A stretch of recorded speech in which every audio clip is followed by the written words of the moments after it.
کیا دیکھا آپ نے، غور کیا ان کے حالات پر جن لوگوں کو منع کیا گیا تھا، نہو روک دیے گئے تھے، ان النجوا سرگوشی کرنے سے منع کیا گیا تھا، ثم یعودون لما نہوا عنہ پھر وہ لوٹتے ہیں، یعنی پھر کرتے ہیں وہی کام جس سے انہیں منع کیا گیا تھا، ویتناجون بالاسم والعدوان، اور ان منافقین کا حال یہ ہے کہ آپس میں سرگوشیاں کرتے ہیں گناہ اور زیادتی کی بابت، مسلمانوں کو نقصان پہنچانا چاہتے ہیں اور یہ کام ان کے لیے گناہ ہے، ومعصیت الرسول، اور رسول اللہ صلی اللہ علیہ وسلم کی نافرمانی کے لیے آپس میں سرگوشیاں کرتے ہیں، وَإِذَا جَاءُوكَ اور جب یہ آتے ہیں آپ کے پاس، حَيَّوْكَ تو آپ کو ایسے دعائے حیات دیتے ہیں، بِمَا لَمْ يُحَيِّكَ بِهِ اللَّهُ کہ جن الفاظ سے اللہ نے آپ کو دعائے حیات نہیں دی۔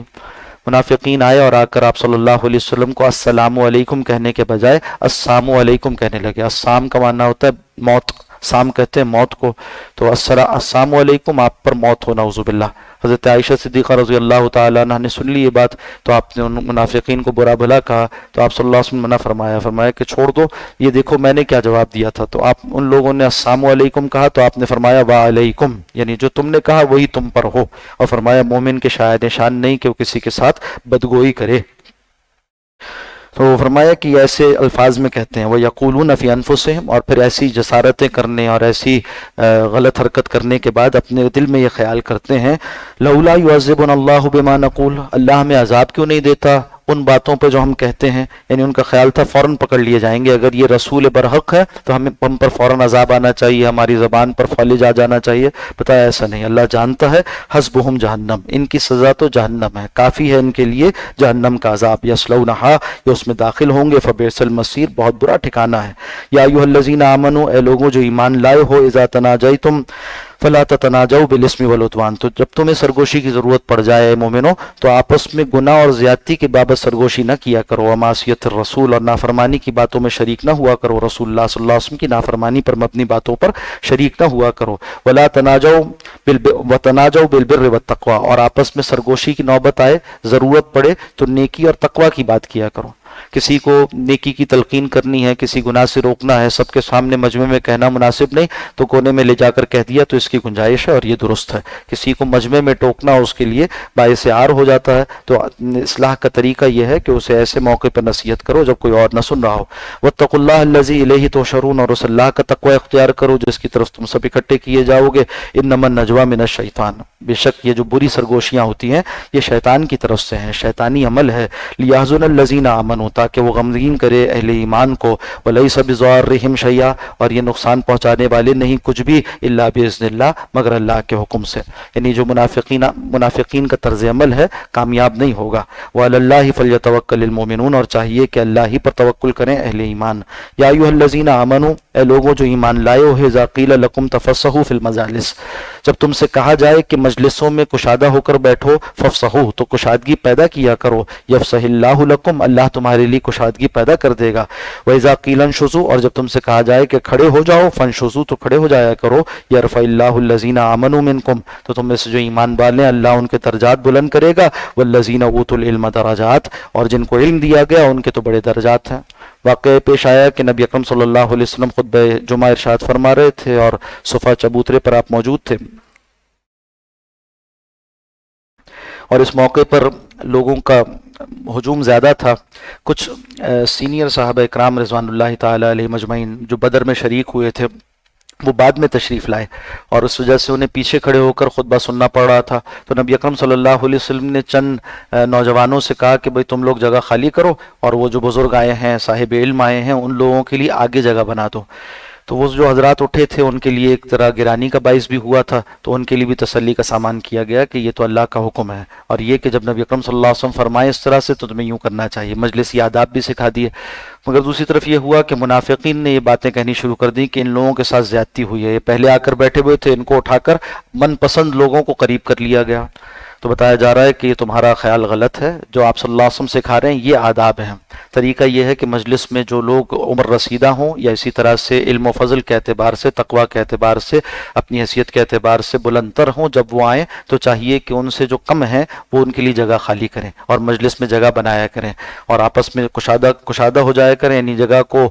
اپنے آپ کو سکیڑ لیں تاکہ جگہ کشادہ ہو جائے، بعد آنے والے اگر ایسے لوگ ہیں جو قابل تعظیم و اکرام ہیں تو ان کو آگے کیا جائے، اور یہی مجلسی آداب ہیں کہ مجلس میں بیان کرنے والے سے قریب وہ لوگ ہو کر بیٹھیں جو علم میں بڑھ کر ہوں، اور آپ صلی اللہ علیہ وسلم کی مجلس میں یہی طریقہ ہوتا تھا۔ صحابہ کرام میں سے جو علم میں نمایاں حضرات تھے ان کو آپ اپنے قریب جگہ دیتے، اس کے بعد جن کی قربانیاں زیادہ ہوتی ہیں جیسے جو اصحاب بدر ہیں، اصحاب رضوان ہیں، ان کو پھر جگہ دیا کرتے تھے، اور اسی طرح بقیہ افراد۔ تو مجلس کے آداب بھی ہیں، اور مسلمانوں کے مابین بھی طبقات ہیں، مسلمانوں کے مابین بھی درجات ہیں، اور ان درجات کا خیال کرنا چاہیے۔ فرمایا کہ تم آج نوجوان ہو، تم اگر کھڑے ہو جاؤ گے ان کے لیے جگہ دے دو گے تو اللہ تمہارے درجات بلند کرے گا، جیسے کہ حضرت ابن عباس رضی اللہ تعالیٰ عنہ فرماتے ہیں نا کہ ذللت طالبا وعززت مطلوبا،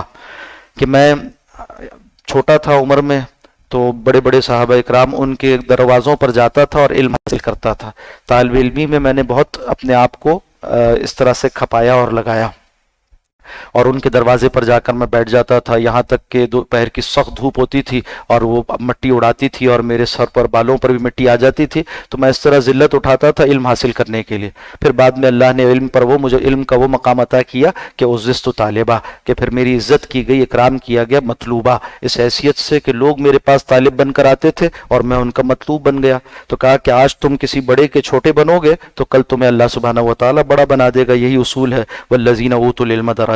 اور جنہیں علم دیا گیا ہے ان کے بڑے درجات ہیں۔ تو جن کے پاس علم ہے، چاہے وہ کسی بھی عمر کے ہوں، چاہے وہ کسی بھی نسل کے ہوں، چاہے وہ کسی بھی معاشی حیثیت کے ہوں، علم کے اعتبار سے اللہ نے ان کو برتری عطا فرمائی ہے، تو اپنی مجلسوں میں ان کو آگے جگہ دیا کرو۔ واللہ بما تعملون خبیر، اور جو کچھ تم عمل کرتے ہو اللہ سبحانہ و تعالیٰ اس سے باخبر ہے۔ یا ایھا الذین آمنوا، اے لوگوں جو ایمان لائے ہو، اذا ناجیتم الرسول، جب تم سرگوشی کرو رسول اللہ صلی اللہ علیہ وسلم سے، کوئی خاص بات کرنی ہو، اکیلے میں بات کرنی ہو، فقدموا بین یدی نجواکم صدقہ، تو اپنی سرگوشی سے پہلے کچھ صدقہ دیا کرو، یعنی کسی غریب کو کچھ صدقہ دے کر پھر آیا کرو۔ یہ حکم کیوں دیا گیا؟ اس لیے کہ منافقین آ کر تنگ کرتے تھے آپ صلی اللہ علیہ وسلم سے، علیحدہ سے بات کرنا ہے کہتے تھے، خلوت میں بات کرنی ہے، اور بہت سا وقت آپ کا خراب کرتے تھے، ضائع کرنے کی کوشش کرتے تھے، تو اس لیے یہ حکم لگا دیا گیا۔ مگر پھر اس سے نادار مسلمانوں کے لیے تکلیف ہو گئی، تو دن کے کچھ حصے میں یہ حکم باقی رہا، اور صبح حکم دیا گیا تو شام تک اس حکم کو منسوخ کر کر اگلی آیات آ گئی۔ ایک تنبیہ تھی جس سے منافقین کو متنبہ کرنا تھا، اور اس کے بعد اہل ایمان کے لیے سہولت کر دی گئی۔ ذالک خیر لکم، یہی تمہارے لیے بہتر ہے، واطہر، زیادہ پاکیزہ ہے۔ فإن لم تجدوا، اگر نہ پاؤ تم اتنی وسعت کے صدقہ کرو، فإن اللہ غفور الرحیم، تو بے شک اللہ معاف فرمانے والا ہے۔ اشفقتم، کیا تم ڈر گئے اس حکم سے کہ ہر مرتبہ تمہیں صدقہ کرنا ہوگا، ان تقدموا بین یدی نجواکم صدقات، کہ ہر مرتبہ اپنی علیحدہ خلوت والی گفتگو سے پہلے تمہیں صدقہ دینا پڑے گا۔ فإذ لم تفعلوا، تو اب ایسا تم اگر نہ کرو، یعنی صدقہ نہ دو، فتاب اللہ علیکم، تو اللہ نے تم پر نظر کرم فرمائی ہے، یعنی معاف کر دیا اور اس حکم کو ہٹا دیا۔ فاقیموا الصلاۃ، تو نماز قائم کرو، وآتوا الزکاۃ، اور زکوٰۃ ادا کرو، واطیعوا اللہ و رسولہ، اور اطاعت کرو اللہ اور اس کے رسول کی۔ حضرت علی فرماتے ہیں کہ اس دورانیے میں مجھے ضرورت پڑی نبی اکرم صلی اللہ علیہ وسلم سے اکیلے میں بات کرنے کی، تو اس حکم پر صرف میں نے عمل کیا کہ صدقہ دیا، اور اس کے بعد جا کر آپ صلی اللہ علیہ وسلم سے ملاقات کی، اکیلے میں بات کی، پھر بعد میں حکم منسوخ کر دیا گیا۔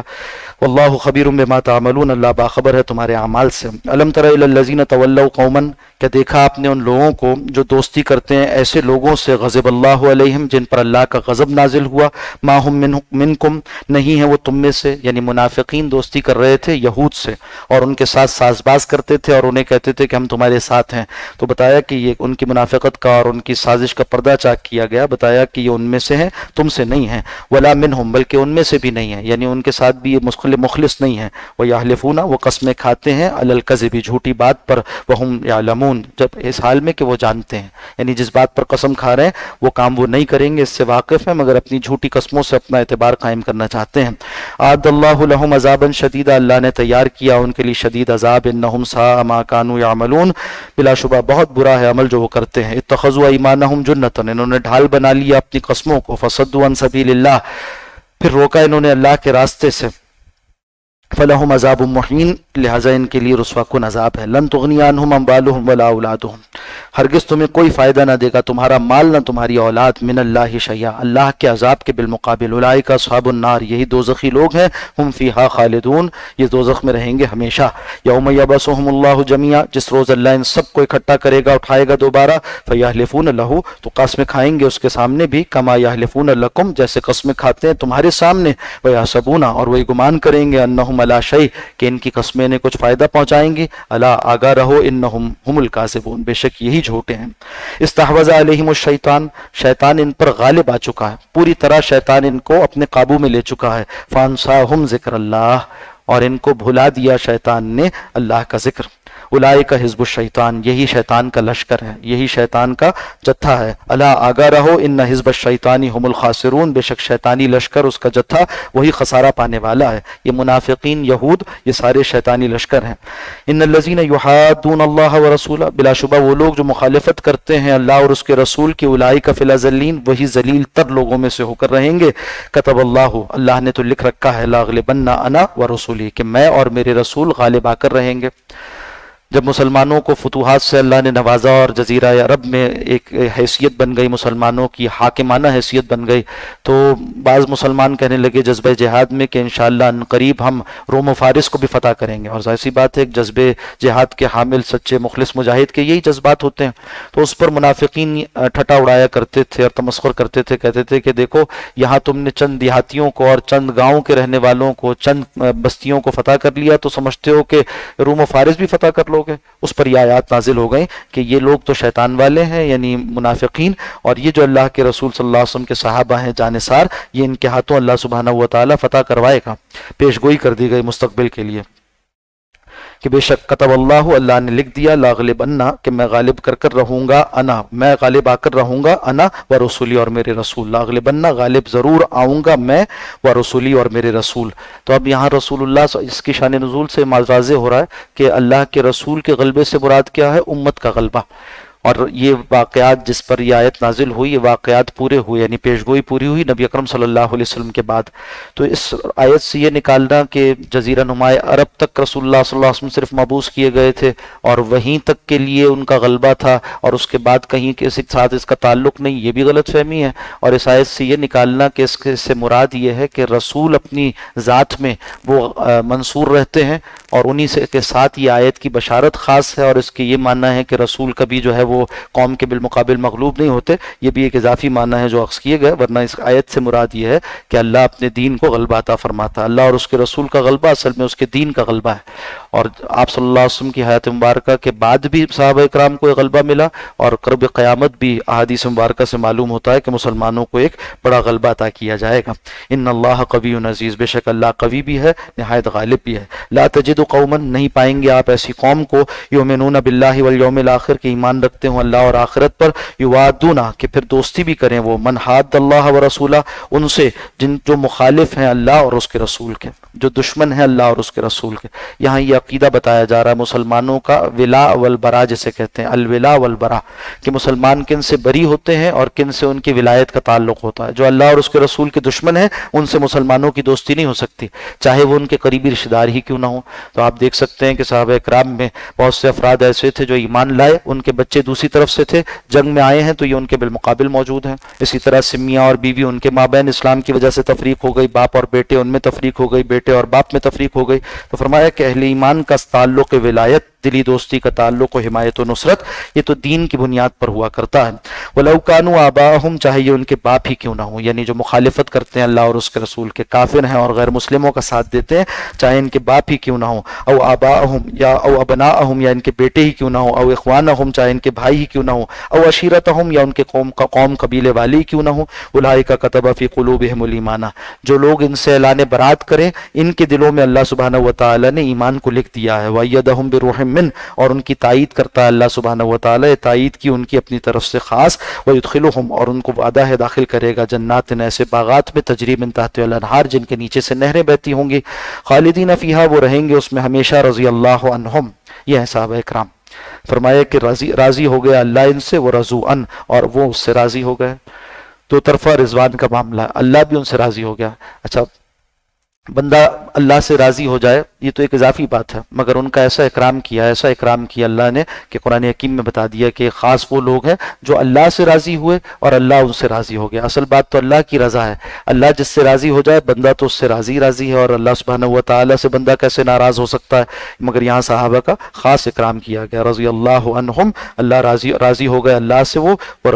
راضی ہو گیا اللہ ان سے، وہ رضو ان اور وہ راضی ہو گئے اللہ سے، اولئک حزب اللہ یہ ہے اللہ سبحانہ سبحانہ و تعالیٰ کا گروہ، الا آگاہ ہو جاؤ، ان حزب اللہ ہم المفلحون، بے شک اللہ کا گروہ وہی لوگ فلاح پانے والے، کامیاب ہونے والے ہیں۔